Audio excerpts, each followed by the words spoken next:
These are the three Apollo 17 rovers. The rear fenders identifies them. Left as 17-137-20979, top as 17-147-22527, and the bottom as 17-143-21933. AS11-40-5909. How did Neil and Buzz get to work every day? Like everyone else, by car. Don't park too close to the set. The car may get in the shot.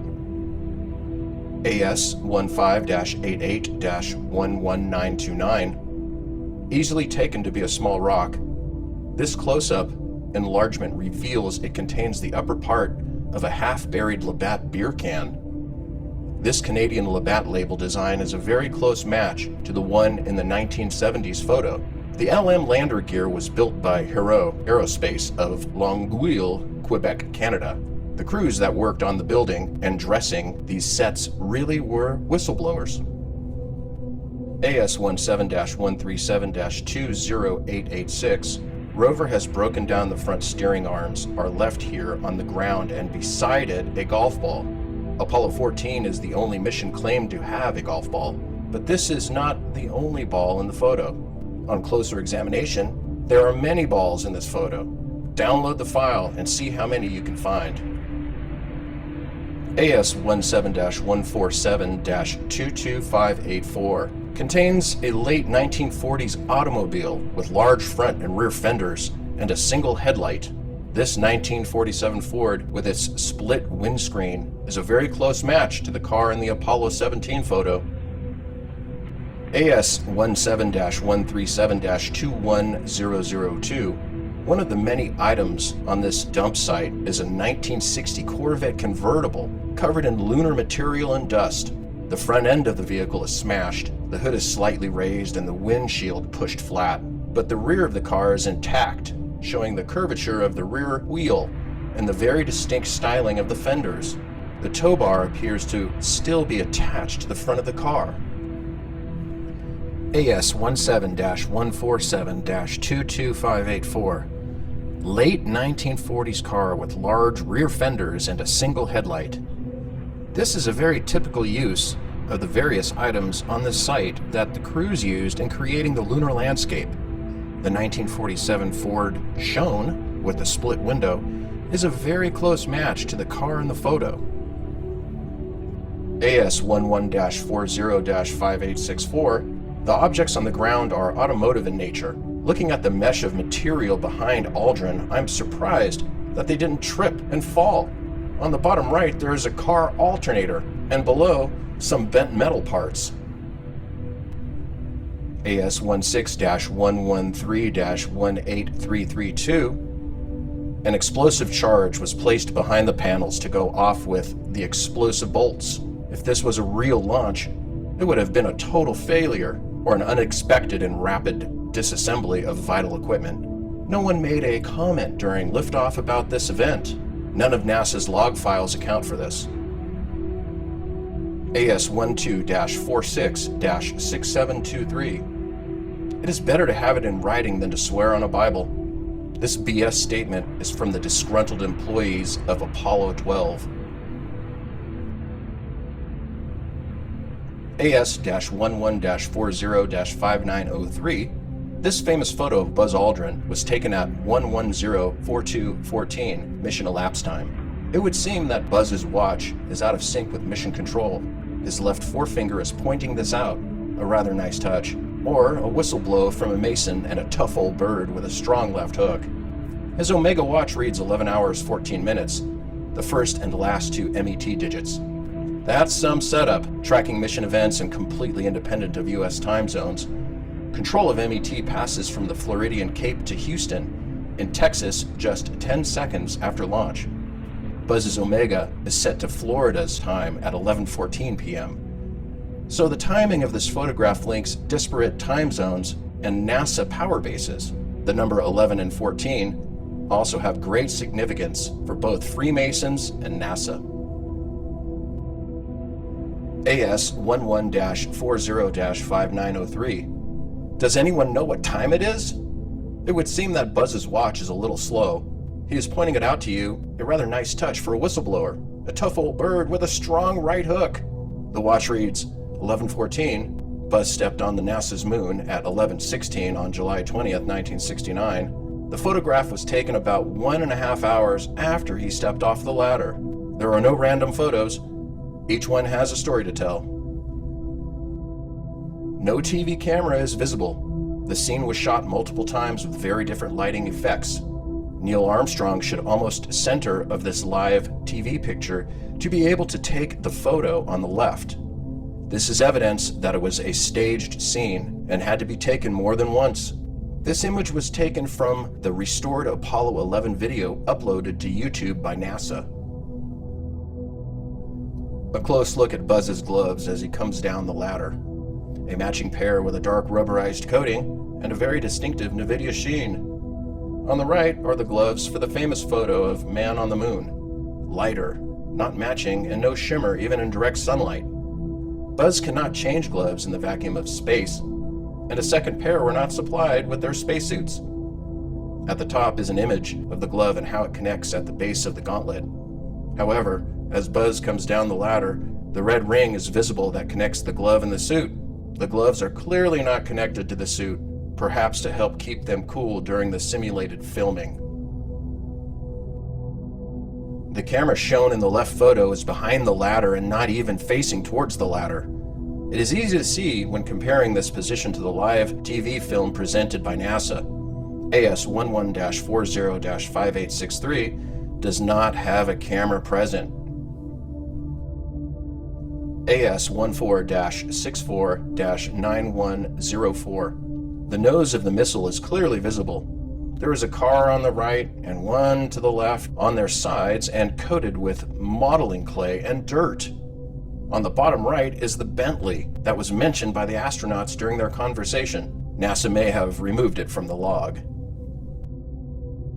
AS14-67-9383 and AS14-67-9380. The astronauts intentionally removed the foil to show you that there is nothing inside. This prop was just left outside and has aged over time. The mud is stuck to the rail long enough for it to rust the metal. The central station should be packed full to receive info from the experiments and send it back to Earth. AS11-40-5954. This is typical of what is in the craters on NASA's lunar landscape. Most of the items in this landfill are barely covered and have been sprayed to make them look like rock formations. Kip Teague, while editing these photos, has tried to mask some of the items. However, he missed quite a few. On the top right is a gear with a chain drive, and on the bottom is a large square case with parts inside. A mechanical jaw can be seen below the arrow. Apollo 16 Cuff Checklist. The checklists are prepared months before launch. However, the information contained in them is impossible for NASA to know in advance. How could NASA know the size, shape, exact location of a rock, exact time the astronauts would arrive at it, the camera settings, position to the sun, where the footprints in the disturbed area would be located? How could NASA know the mineral contents of the inside of a rock before it is split open? On the lower left, ALSEP photos taken past tense. The checklists are storyboards and cue cards used for filming the scene. The astronauts, when wearing the suits, could not hear the instructions from the film crew, and the helmets would restrict their vision. So the cuff checklists were used in Apollo 12 to 17. Apollo 11 did not have these lists. Apollo 17 checklist. Impossible details. Locating 4 craters to drive through and around. This is a very well staged scene. One astronaut operating 2 cameras and taking photos at the same time? Jones is the inspector for the filming. His location of where he is standing is clearly marked. So what is he doing on the moon? AS17-137-21002. One of the many items in this dump site is a 1960 Corvette convertible. The front end is smashed and the windshield is pushed flat, but the rear of the car is intact, showing the curvature of the wheel and the hub and the very distinctive styling of the rear fenders. At the front of the car, the tow bar is still attached. The car is made of fiberglass that breaks off in an accident. It doesn't fold or bend, so it appears much shorter in the photo. A close examination of this crater will reveal many more machine parts. This is the same crater that ancient aliens found the doll's head that they claimed to be that of a robot. AS11-37-5443. The only reflection from the CSM should be the blackness of space. This indoor simulation of the CSM is for dramatic effect showing the moon. However, the CSM was never in a lower orbit below the LM. 2 doors are clearly visible, and on the right there are 3 men. 2 are facing to the left, and the other is facing the camera. Lighting inconsistencies are apparent as well. AS15-87-11840. 2 damaged PLSs on the ground. Only 2 were supplied. The astronaut taking the picture must have one on, and the astronaut in the background has one on. The main strut is not center on the landing pad. The ball joint has been broken. AS15-87-11842. The photo was shot at almost the same angle, showing the damage to the exhaust housing that was done in Apollo 15. However, the file on the right is Apollo 17. It is the same equipment, and the damage has not been repaired. Only the legs were worked on to lift it off the ground. AS12-47-6916 and AS14-67-9362 are examples of equipment left outside to weather. NASA is using the same props until it is in such bad shape that it has to be replaced. All of the experimental package ages over time from one mission to the next. On the left is standing water and mud that is left after water has evaporated. On the right, cracks are visible and the plastic is curling up. The fact that the LM did not have an airlock means that any container within the craft had to be designed to withstand the vacuum of space. This is a complete error in simulation. The food pouches would explode as the craft is depressurized, as well as the urine bags and feces in the jettison bag. Any other containers within the craft for air, water, etc. would be subjected to the vacuum of space and would suffer the same consequences.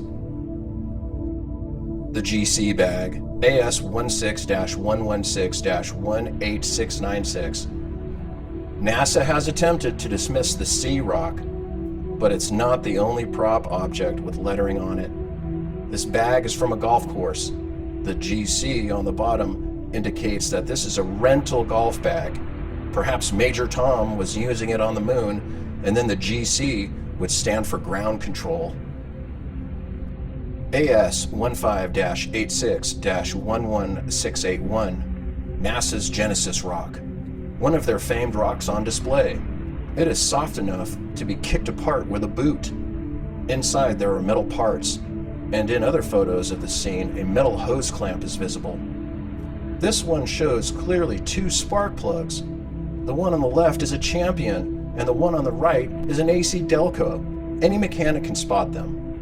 This is an example of a well-staged and intentionally exposure of the fraud being photographed by the astronauts.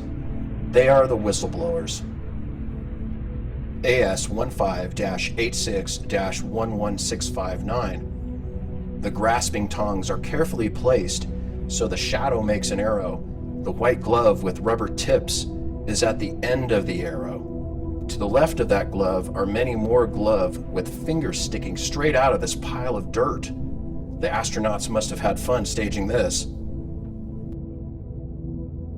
On the left are examples of seals used to contain a vacuum. The seals need to be compressed, and in ultra-high vacuums the seals are made of metal and are one-time use only.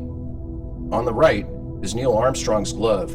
The connection that holds the glove to the suit are just like a door latch that push out into a channel. They do not compress the seal between the metal. This design is for an easier way of putting the suit on and off during practice and, of course, simulations. This connection would not hold even a small amount of pressure.